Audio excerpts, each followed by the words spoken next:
You're listening to the Rosenfeld Review. I'm your host, Lou Rosenfeld. I'm just getting over a bad cold, but not COVID, fortunately. But enough about me. I'm joined today by our newest author, Erica Jorgensen. Hi, Erica. Hello, Lou. Really great to have you. And we are just fresh off day one of the launch of your book. Yes, I'm holding indeed. it here in my hand. I'm holding a copy too. It's heavy. They're smiling at each other. It is heavy. It's heavy. It's 300 pages of information. But it's heavy in a good way.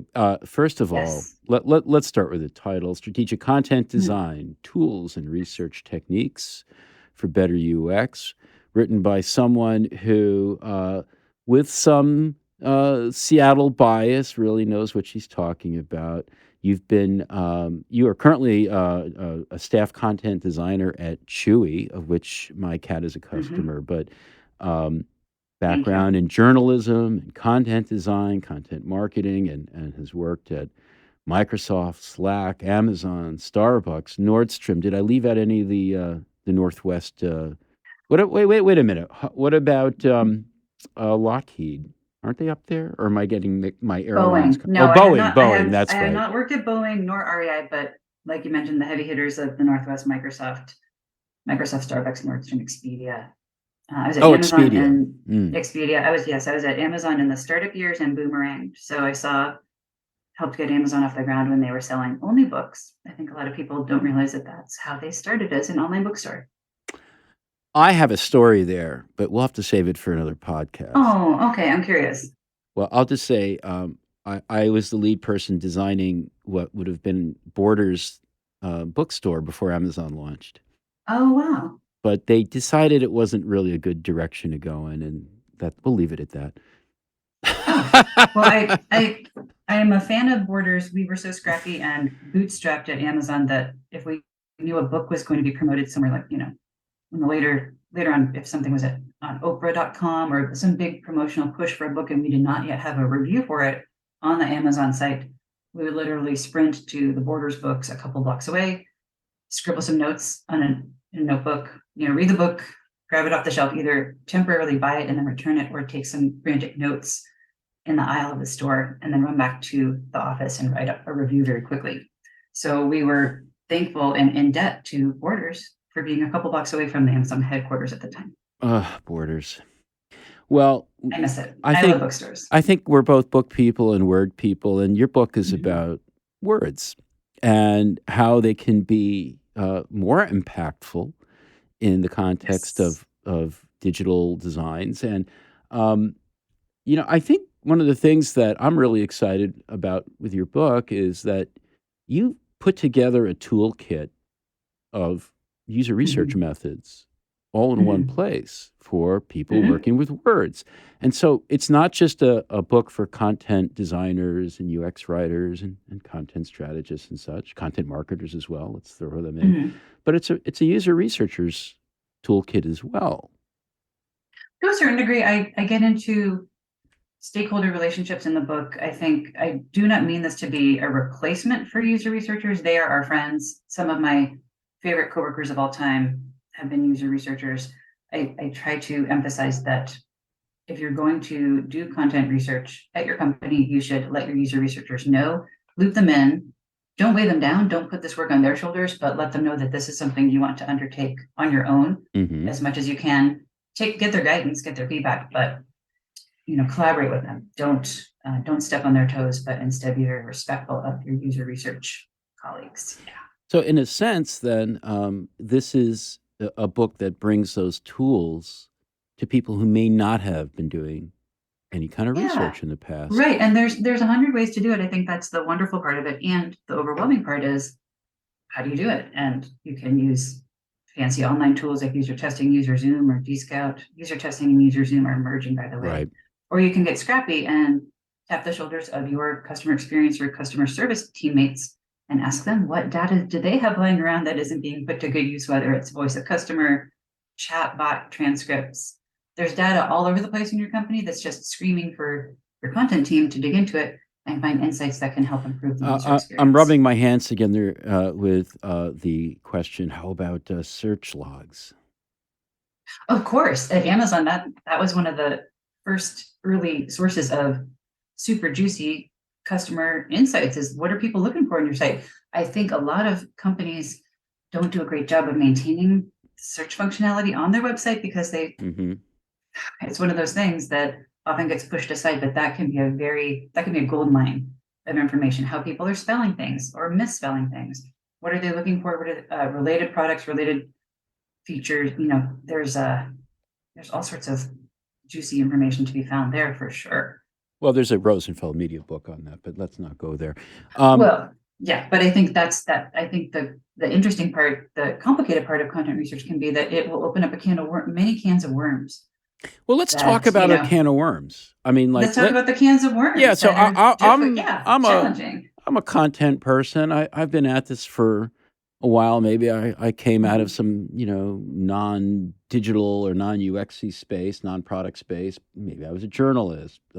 Sure. Thinking of my wife here. Now I'm doing this kind of work, and first of all, what's the pressure on me to start doing more robust research? Why do I need to be doing this, and why now? Well, you know what happens when you assume, that Mm. old saying. I think often the words and phrases used all over your website or app are you're assuming that they're effective. Maybe they've been there for years and years and no one's thought twice about them. You can think twice. You can be the person who thinks twice and digs in and asks, well, how do we know this is working?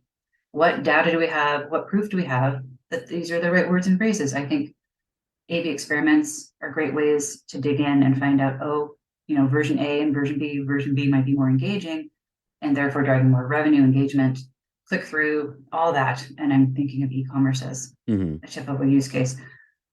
But do you really know? How do the words get into your style guide? Someone put them there. How do they know what words to put in there? I'm sure as a content professional, you're savvy about writing, you think about voice and tone, but it's great to validate your most important content through content research.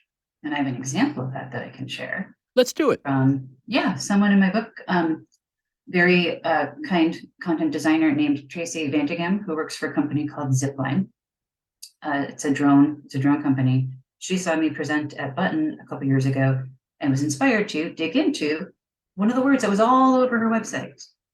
Uh, and it's upper field, which is a word that they were then using to describe the group of people who they oversee different field locations, meaning that drones can cover different areas of land. Upper And this is a field. term, upper field. And it was all over her website. And as a new person, when you start a job, you don't want to question like, oh, well, that was one of the words that it rubbed her the wrong way, like her spidey sense was going off about this word. But because it was so pervasive, she assumed initially that this word is okay. This word is in the style guide. It must be okay to use. But inspired by my talk at Button, thank you, Tracy, she went back to the office and dug in a little bit using, I believe she's used her testing. She did a 1-2 punch of a quantitative multiple choice question about what word would you use to describe this thing. And she used upper field, field leaders, I'm not sure, or other. Just a simple multiple choice question to send to, I think, about 75 of her customers. And then she asked them, why would you choose that? Tell me what you think about that word. Hmm.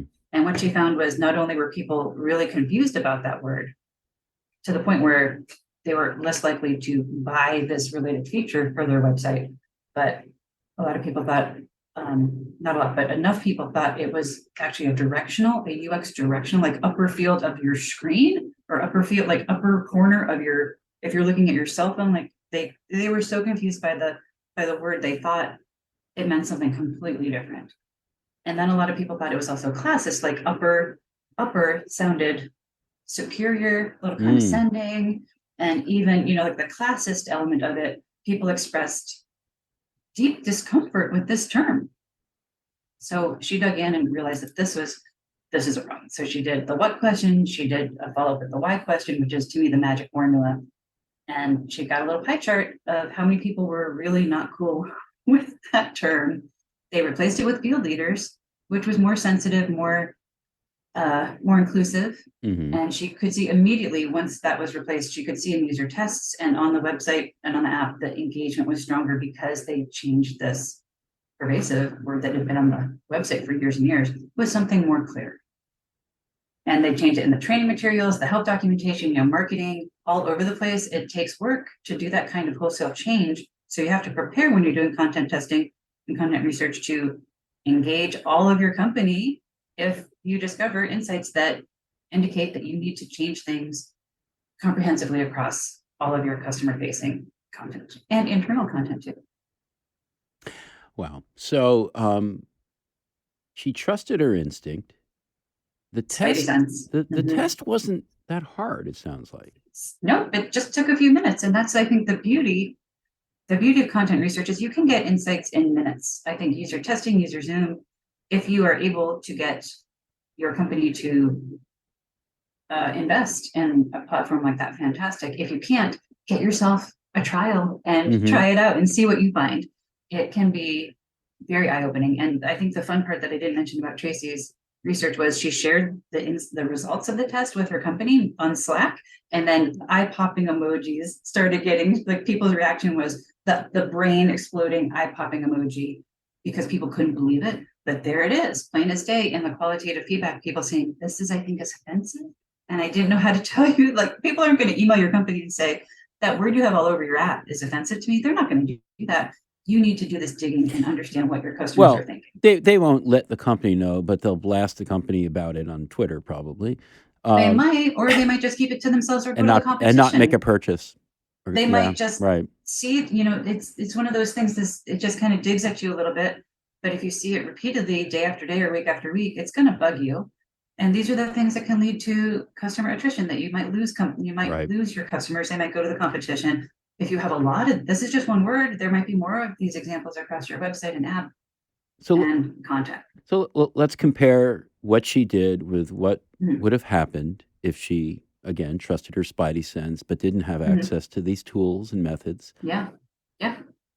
She could do competitive analysis. She could see what her competition, I don't think there's a lot of competition for this particular company, but she could see what her competitors are using. You can do SEO related searching to see, what are the terms. You can do Google Trends or online tools that you can use to see what search terms people are using, Ahrefs, that kind of thing, to see what people are searching for. And that's helpful too.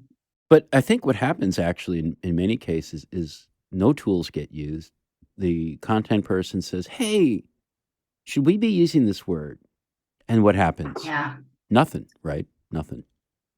Well, you have to rebel rouse a little bit, people who work in content are often so spread thin and overextended, like you're at 200% of capacity for sprint, for example.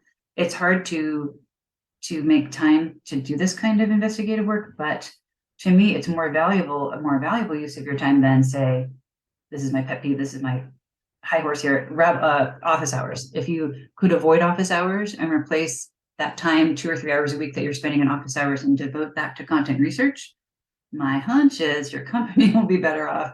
Your content team will show greater impact. Your customers will be happier. Office hours have their time and place. I think a lot of companies are rebranding office hours as, time with content design team, or they're rebranding it because office hours sound pedantic and academic and all that. So it's I don't know, I think it's good to look at how you're spending your time. How might you be spending your time more wisely for more impact and influence? Well, Erica, you just saved a lot of people listening a little bit of time. It's got a nice Maybe, multiplier effect. You got to talk to your manager and see, is it okay? Is it cool if you cancel office hours, like at least 1 week a month, or cancel them outright for a quarter and see what happens? Right. Well, speaking of time, we're going to take a quick break. Okay, cool. And we'll be right back. Everyone, you are listening to the Rosenfeld Review. Hey, it's Lou. What am I promoting this time? A new conference, Enterprise UX 2023. Wait a minute, you've heard of Enterprise UX before. Yep, that's the name of the conference. First big one we ever did back in 2015. We're bringing it back in 2023. Why? Because people who work in large enterprises Whether you're a designer, a researcher, a writer, are struggling to amplify your impact, struggling to scale up for enterprise class challenges. But there's all these great new tools and techniques and practices that are maturing that can help you do that scaling up. One is systems thinking, another is information architecture, another is AI, another is designing with data. Those are the 4 themes we're covering at Enterprise UX 2023 virtual conference taking place June 6th and June 7th. We're going to dig deeply into each of those 4 areas in ways that help you learn from them, benefit from them, but do so without destroying the planet, because they are scary if in the wrong hands. So come join us at Enterprise UX 2023. We've also got a couple great keynoters, Greg Petroff and Aveda Sampson joining us. I hope you'll join us too.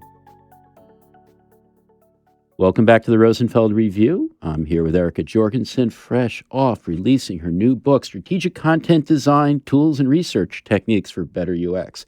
So, Erica, you've got all these tools, you've got all these techniques. I mean, that's overwhelming, although you've done a really great job in the book of organizing them. But the kind of overwhelmment that I think maybe a lot of people might be reading a book like this or in the field of content strategy and design are facing is where do they begin? So the story you told about Tracy before the break, where her spidey sense went off and she investigated that term upper field, was really beneficial. But I imagine a lot of people who could benefit from your book are they're trying to boil the ocean. I mean, there's like so many of those potential terms or situations where this kind of approach of this testing or data-driven approach will help. Where do you begin? It depends, but you can think about if you're launching, think about your quarterly plans or your sprints. If your company's organized in that way and your product team is doing work in that way, what's the most important thing you're doing this quarter or this year?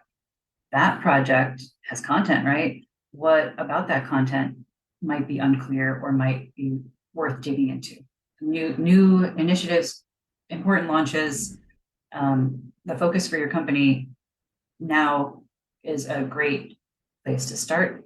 You can also look at if your customer service team is seeing complaints or confusion around certain terms. If they use Zendesk, they're going to have a pie chart of, X% of customer calls are about XYZ. What about that is unclear? That's a juicy place to start.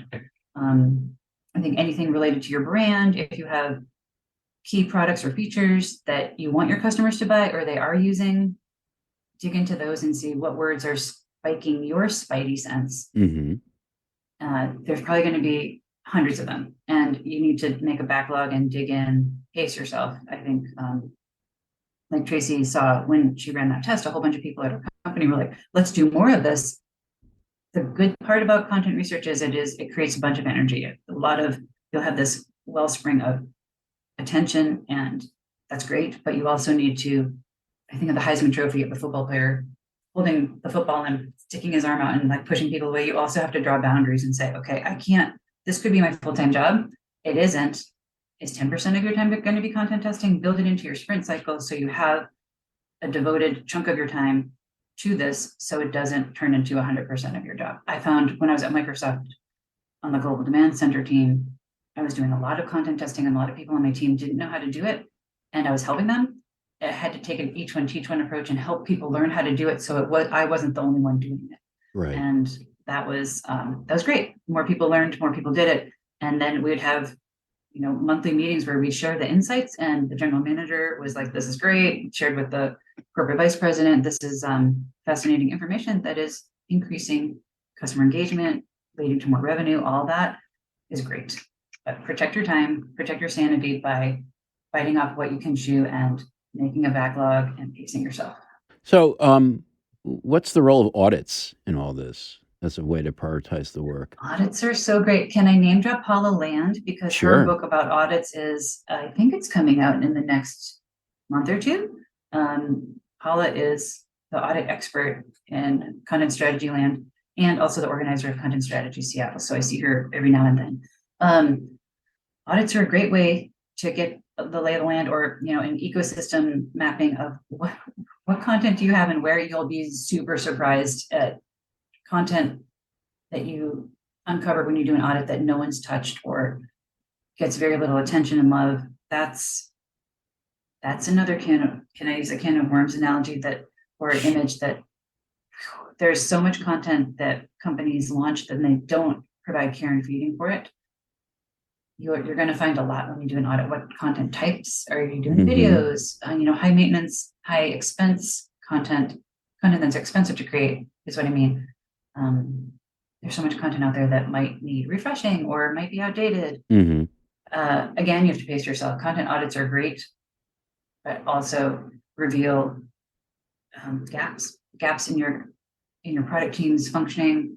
And that can be seen as critical of a content team. Like, well, why is this like this? I think oftentimes when you share results of a content audit, you're going to hear complaints from people who say, well, how did it get to be this bad? Well, look at the ratio of your content team staffing. If you have 20 product managers and 2 content strategists or content designers, you've got a problem. So to me, you have to gird yourself and have a thick skin when you're doing that kind of activity, and make sure that you're presenting your team's work in the most flattering light possible. You're working very hard and you want to get credit for that. You don't want these activities to be seen as like a weakness of your team. That is a risk, and that's something I get into in the book. Well, I think what's interesting here for me especially is, well, it's a lot, but what you're saying are some of these tools are going to open up a can of worms. That's a good can of worms, right? I mean, it can be a very good can of worms that gets you promoted, or like my coworker Trudy, who is saving Microsoft $2 million a year from her content research. I think that's in the book introduction. She's saving Microsoft $2 million a year thanks to content research that showed a content gap. Absolutely. So you are, you're gonna. I guess the buyer beware is that Erica's book is going to help you make progress, but also expose problems that are going to take more than you or your team or the resources you have at your disposal, and are going to really be something that you have to bring back to the organizational level, and that might not be what you had in mind when you took the job or when you went into this field. But if the field is going to progress, if it is going to become more established and more valued, of course, you have to be able to have these conversations. Yep, it's hard. I think building a thick skin is a skill that content designers unfortunately need, but I think the payoff is so great when you find something like what Tracy found that's offending your customers, and then you can fix it and then reap the rewards of that improvement. It's iterative improvement is a good thing. It's a good thing. And I think as you do more content testing, more people on your team, your product managers, your product designers, your user researchers, your engineers will say, hey, we should do content testing on this. And then you're like, yeah, we should. I love when marketing teams reach out to me and say, I want to do more content testing, because marketing, oftentimes content teams see the content that their marketing teams create is perpendicular to the content in the UX. It's meant to sell. It's a little fluffy or a lot fluffy. Marketing content, if that can be content tested, that will make your life as a content designer or content strategist easier. Maybe your PR team will want to do content testing too. Everyone gets in on it, and then content is improved across the board at your company. And that's a very good thing. I sound like Martha Stewart. I think anyone who's been around the block in any of these fields is going to have their heart warmed. Or let me just say, my heart is warmed when I hear it's empowering. When the engineer says we need content testing, or the marketing person, or this is all that lovely intersection of all these interesting people and the interesting and powerful tools and experiences and perspectives that they bring, coming together and creating something that is much greater than the sum of the parts. So I really like to think that, your book is a great example of that.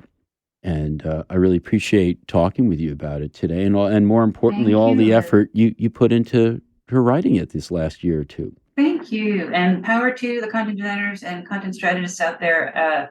I hope my intent for writing the book was to to help lift us up. It's hard working in content, but it shouldn't be. We should be staffed at parity with product managers, product designers, user researchers. The world would be a better place if there were more content designers. Let's just Amen, sister. And woohoo! That's why I wrote the book. But power to them, but also, before we wrap up, a gift to them and to all of our listeners. What did you bring us? The gift that I brought? A book, an article. The book that I want. Yeah. I think I mentioned so many books in my book because my bookshelves are overflowing with books that I tap when I do my work on a day-to-day basis. But one of my favorite books that I want to flag to everyone listening is The Reader's Brain: How Neuroscience Can Make You a Better Writer. And it's by a college professor named Yellowlees Douglas. Yellowles is her first name. Mm-hmm. Yellowlees Douglas, Ph.D.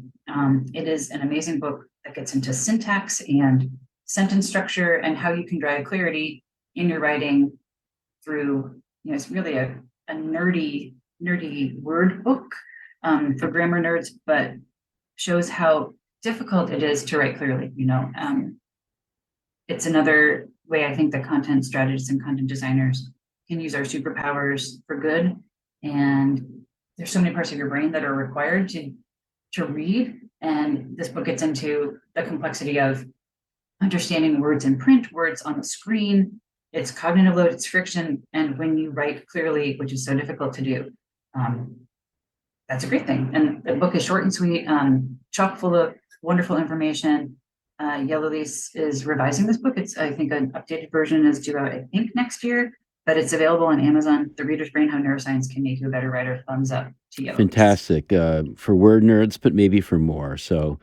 And I've shared this with marketers and PMs too. I've shared this book and they go, whoa. It shines a light on the complexity of working with words and how writing well is so difficult and not just anyone can do it. Yeah, everyone can write, but not everyone can write well. So when I hear everyone can write, I tell me about it. And then I give them a copy of this book and say, hey, go read this. Erica, it's a pleasure talking with you. Everyone listening, thank you. Thank you for joining us as well. And do yourself a favor, pick up a copy of Erica's new book, just came out yesterday, which was April 11th, 2023, Strategic Content Design, Tools and Research Techniques for Better UX. Thanks again, Erica. Thank you, Lou. Have a great day. Hey, it's Lou. Thank you for listening to the latest Rosenfeld Review podcast. I really appreciate it. I would love to hear from you. And if you want to pop me an email, lou@rosenfeldmedia.com, tell me what you thought. Better yet, leave me the hell alone and post a review on your favorite podcast platform. Please feed the algorithm. It really does make a difference. We want to get the word out. If you like the word, give us a hand. And while I'm asking you for favors, don't forget, buy books. Support your favorite local independent publisher.